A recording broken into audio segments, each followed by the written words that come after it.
Fala pessoal, vamos a mais um vídeo sobre investimentos internacionais e hoje eu vou te ensinar de uma maneira muito simples e prática como montar uma carteira de ações internacionais com 10 mil reais. E antes que você se assuste, de repente não tem esse patrimônio ainda, vai ter uma dica muito acessível que vai funcionar para o tamanho do seu bolso. Então pode rodar a vinheta.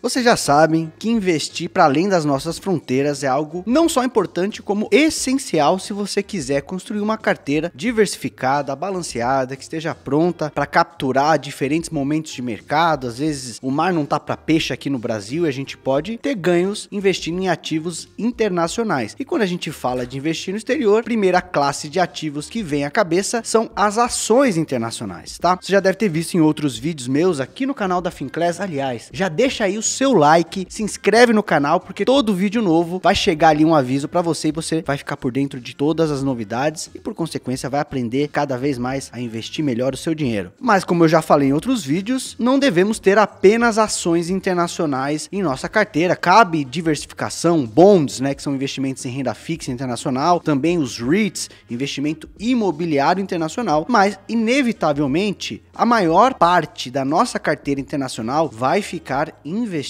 em ações. Agora, o pulo do gato da dica que eu vou dar para vocês hoje é que a gente não precisa quebrar muito a cabeça, ficar nessa indecisão de quais empresas eu preciso selecionar. Será que eu vou comprar Tesla? Será que eu vou comprar Google? Será que eu vou comprar alguma empresa europeia? E aí aquelas empresas na China que estão se valorizando ou não? O que fazer com o meu portfólio, né? Esse momento de indecisão pode ter chegado e hoje a gente vai descomplicar isso, porque a alternativa que eu defendo aqui é a gente seguir o caminho do BBB, o bom, bonito e barato, que é investir de maneira ampla e neutra no mercado internacional de ações. Ao invés de eu escolher uma carteira de ações, e obviamente eu vou ter que fazer isso com um alto nível de assertividade para ter sucesso, eu escolho uma alternativa simples de simplesmente investir de maneira generalizada no mercado global de ações. E como fazer isso? Já deve estar imaginando, através de bons ETFs. Tem vídeo aqui no canal explicando o que é um ETF, vantagens e desvantagens, como funciona e tudo mais. Te deixo o convite para assistir esses outros vídeos, podem te dar uma base ainda melhor, mas a questão é que um ETF é um excelente instrumento se você quer acompanhar algum índice de mercado, e a gente tem bons índices que entregam para nós uma exposição ampla, como eu falei, e generalizada ao mercado internacional. A gente vai ter ali Estados Unidos em maior proporção, que é a maior economia do mundo e portanto deve ser a mais representativa em nossa carteira, mas sem deixar de lado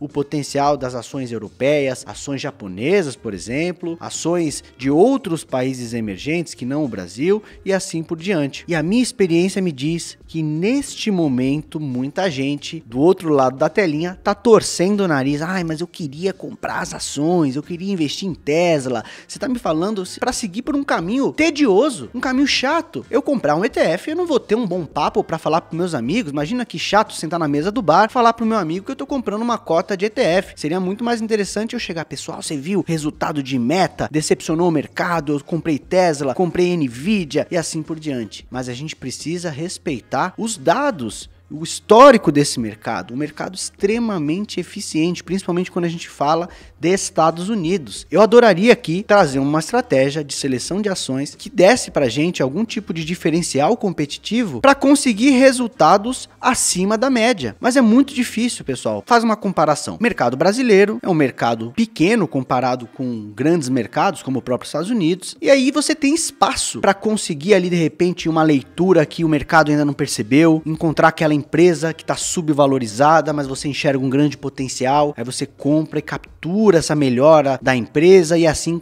ao longo de anos consegue ter um resultado consistentemente acima do Ibovespa. Porque é isso que a gente deveria mirar, pessoal. Para que eu vou escolher minhas próprias ações, gastar meu tempo, energia, ficar rebalanceando, ficar revisando tese sempre que sai um novo resultado, se for para eu ter um resultado pior que o do Ibovespa? Não faria sentido, porque para ter o resultado do Ibovespa, eu poderia estar comprando um ETF de Ibovespa, correto? Então, se a gente se propõe a montar uma carteira de ações, eu quero ter um resultado maior e melhor do que o custo de oportunidade, né? A maneira mais fácil que existe de obter aquele determinado retorno. Então, nos Estados Unidos, o S&P 500, né? Por exemplo, no mercado global, temos índices amplos que nos oferecem a possibilidade de comprar o mundo inteiro com um único instrumento. Nos Estados Unidos, nessa comparação que eu fiz para o Brasil, o dado ele está distribuído ao longo do mundo em tempo real. Vai ter um gestor lá em Singapura que está olhando em tempo real, com muita tecnologia, como foi o resultado daquela empresa, se é para comprar, se é para vender. Tem muito fundo quantitativo, né? Fundo gerido por algoritmos que estão ali lendo informações numa velocidade muito maior do que um ser humano é capaz. Toda essa competitividade e atenção voltada para esses mercados desenvolvidos tornam o próprio mercado muito eficiente. É difícil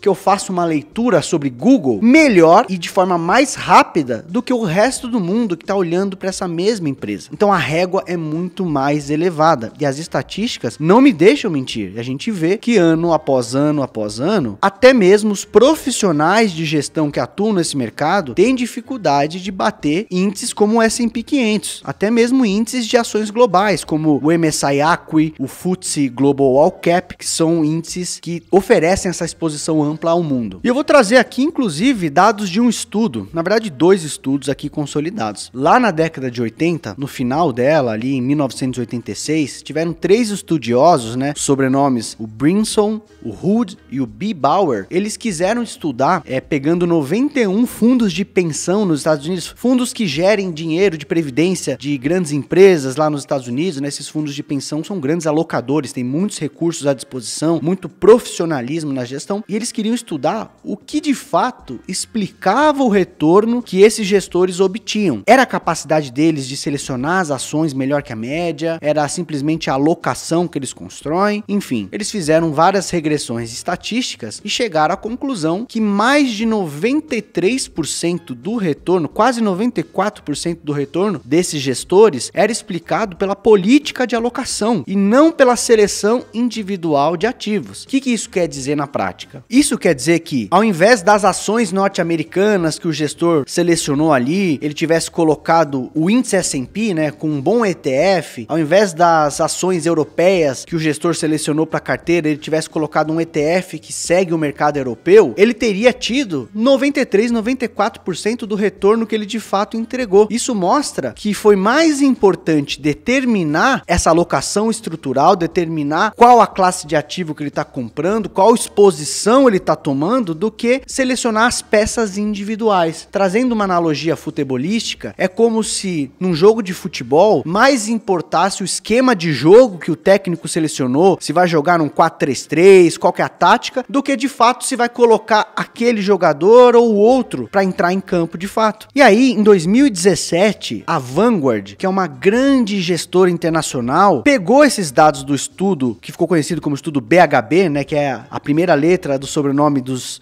3 estudiosos que fizeram esse estudo lá na década de 80, e eles reforçaram e expandiram esse estudo para entender se esse tipo de estudo ainda é válido nos dias de hoje. Aí eles pegaram uma amostra ainda maior, selecionaram 709 fundos nos Estados Unidos, 303 fundos no Canadá, 743 fundos no Reino Unido, um monte de fundos na Austrália, no Japão, e fizeram as mesmas regressões estatísticas e chegaram a resultados muito semelhantes, como você pode ver aí na tela. Você vai ver que nos Estados Unidos, né, tem a bolinha grande ali, 709 fundos estudados, e a gente encontra ali um dado de que 91% do retorno foi explicado, em média, pela política de alocação e não pela seleção individual dos ativos. Se a gente somar isso com outras estatísticas, né, eu vou citar aqui apenas uma, mas existem inúmeras, né? Todos os anos a Morningstar, que é uma grande empresa de pesquisa sobre investimentos, ela publica um documento que se chama o Barômetro da Gestão Ativa versus Passiva. Inclusive, se quiser jogar no Google em inglês, você vai encontrar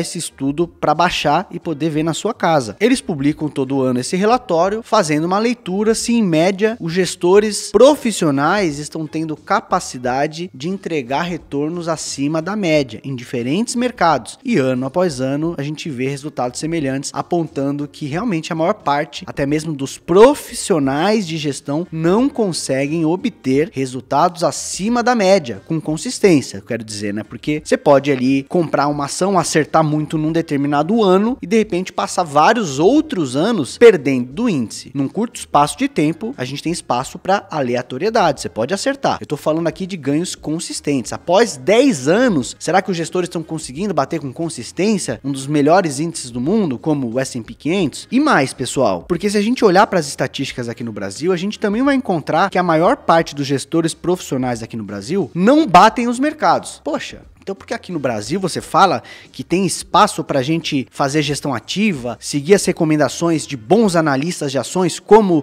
os da Finclass, investir em bons fundos de investimento de gestão ativa no Brasil como os que eu recomendo aqui na Finclass também? Uma boa provocação, mas a resposta passa também pelo benefício marginal que você pode ter quando estiver certo, ou até mesmo a capacidade de geração de alfa, né? Quando o gestor é bem sucedido, vale a pena a conta fecha, ele ganha um grande retorno acima daquele índice. E eu vou fazer aqui uma provocação, uma analogia que eu acho que funciona melhor se eu desenhar aqui para vocês. Vamos aqui para essa analogia, esse exercício que vai ajudar a gente a compreender um pouco dessa decisão, do risco-retorno envolvido em você apostar na gestão ativa versus passiva. Vamos supor que você sai do trabalho e você tem o objetivo de chegar são e salvo à sua residência, correto? E você tem duas opções de caminho a seguir. Você pode pegar a autoestrada, que ela é segura, você já sabe o que pode esperar, a estrada é bem pavimentada, não tem buraco. Você tem uma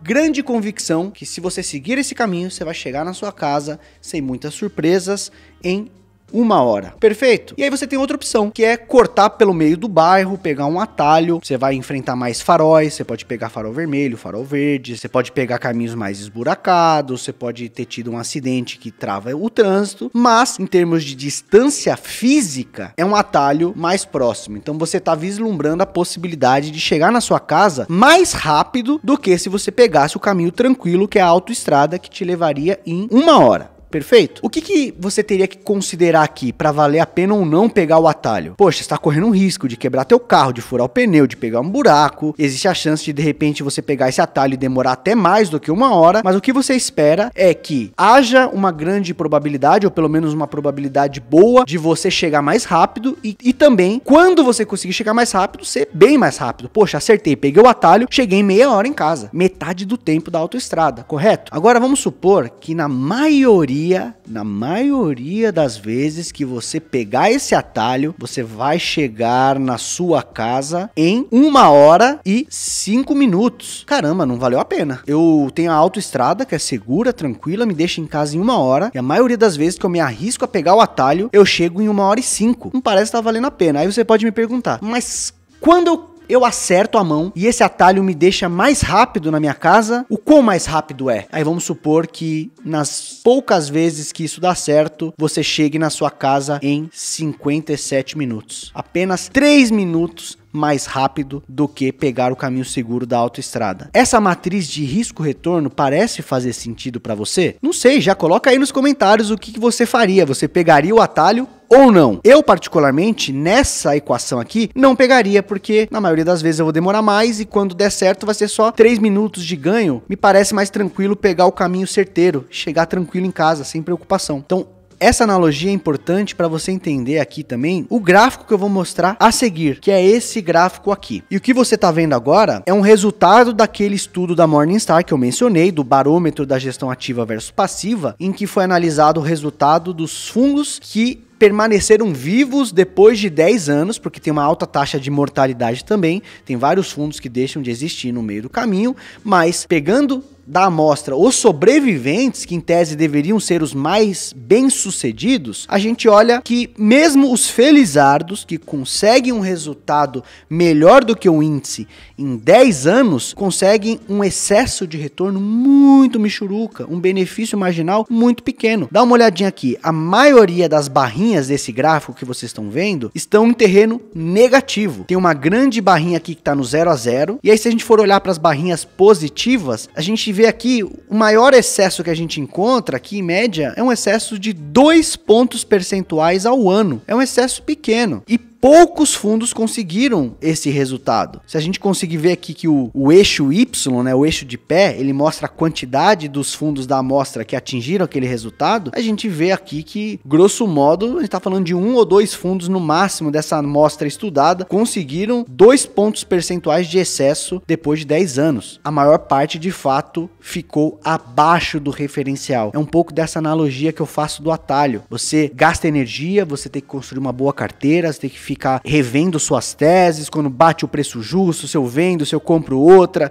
se tem alguma empresa que surgiu no meio do caminho que vale mais a pena para mim, que tem uma perspectiva de retorno melhor, e eu ficar ali rebalanceando isso ao longo de tempo, para depois de 10 anos eu olhar para trás e ter um risco de, eita, essa minha carteira que eu construí aqui com muito carinho, teve um resultado pior do que se eu tivesse simplesmente comprado um bom ETF, que não me deu trabalho, não me gerou essa gastura de ansiedade, de saber o que eu preciso fazer a cada dia. Eu simplesmente comprei, fui fazendo meus aportes ao longo dos anos e não me preocupei com o vai e vem do mercado, com alguma mudança fundamentalista que aconteceu com alguma empresa, e aí eu consigo, em média, um resultado melhor até mesmo do que a maior parte dos investidores profissionais do mercado. Isso não é apelativo? Deveria ser. Por mais que não dê aquele papo legal de bar que eu mencionei no começo, de discutir com os amigos que está comprando as empresas, você vai ter ali uma grande ferramenta para em longos períodos poder olhar para trás e falar para esses mesmos amigos o quão bem sucedida a sua carteira foi com pouquíssimo esforço. Poxa, isso deveria animar, pessoal. Eu tô aqui oferecendo um caminho de fazer o BBB, o bom, bonito e barato. E poucas vezes na vida a gente tem essa oportunidade de ter alguma coisa que é boa, que é bonita e é barata, né? Quantas vezes você vai num restaurante que é excelente, que é maravilhoso, esteticamente bonito e que seja barato? Alguma dessas 3 características a gente tem que abrir mão, normalmente, correto? E agora, como no começo do vídeo eu falei que a gente pode fazer o bom, bonito e barato e montar uma carteira de ações internacionais com 10 mil reais, a gente vai começar a entrar na parte prática da coisa, porque na verdade você precisa de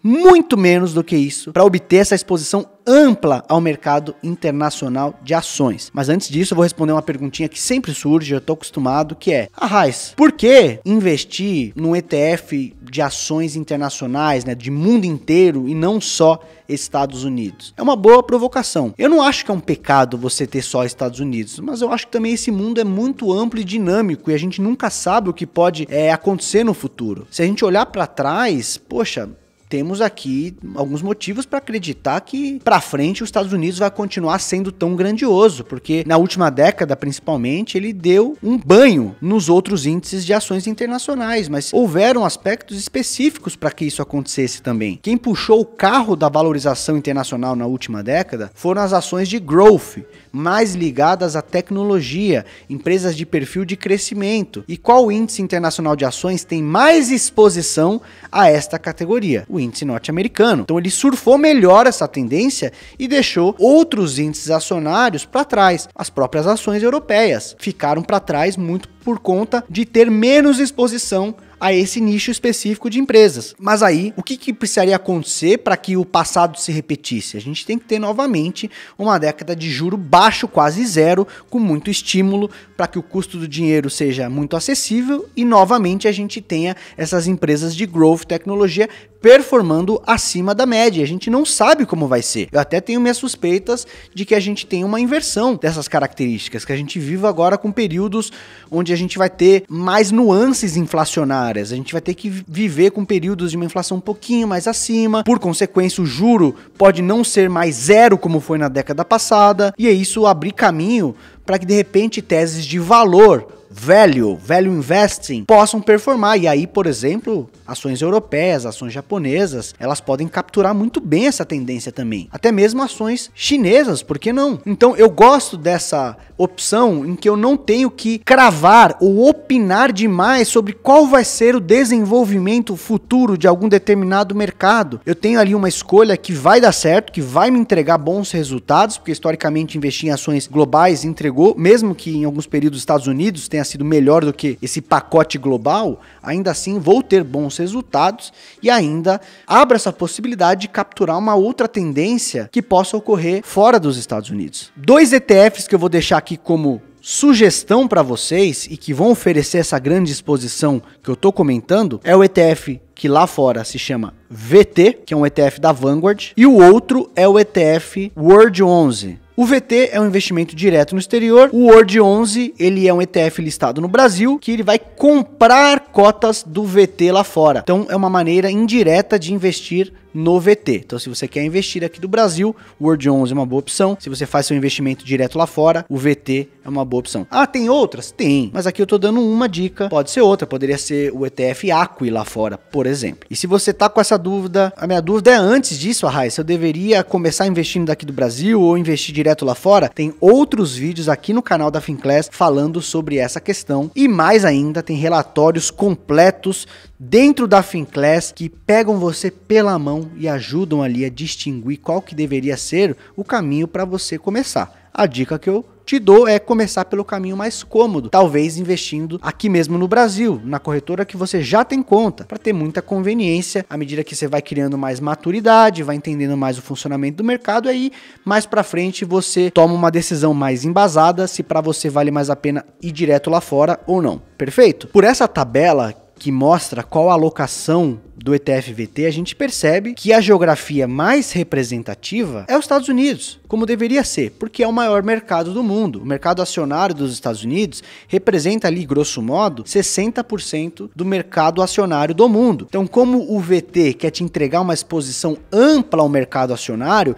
ele vai te entregar essa exposição mais ou menos de acordo com a representatividade de cada um. Então, se Estados Unidos representa mais ou menos 60% do mundo, ele vai ter mais ou menos 60% do tamanho dentro do VT, como a gente vê por essa tabela. O bloco europeu vem logo na sequência com 15%, Pacífico uns 10%, mercados emergentes 9,40%. É isso mesmo, tem outros mercados emergentes, inclusive tem uma pitadinha de Brasil, mesmo que muito pouco representativa, como você vai ver nesse próximo gráfico. O Brasil representa 0,6% deste ETF, porque é mais ou menos o tamanho do mercado brasileiro frente ao mundo, ali um pouco menos de 1% do mercado acionário global. Então você vai ter um pouquinho de Brasil, mas só uma pitadinha. A maior parte da tua exposição vai estar em Estados Unidos e Europa. E apenas uma corzinha naquela discussão que eu trouxe da gente se expor a outras possibilidades de mercados que às vezes estão ali mais fora do radar. Se a gente for olhar para este ano de 2024, né, até o momento que eu gravo este vídeo, olha o que está acontecendo com a bolsa japonesa. O Nikkei 225, que é o índice de ações que representa o mercado japonês,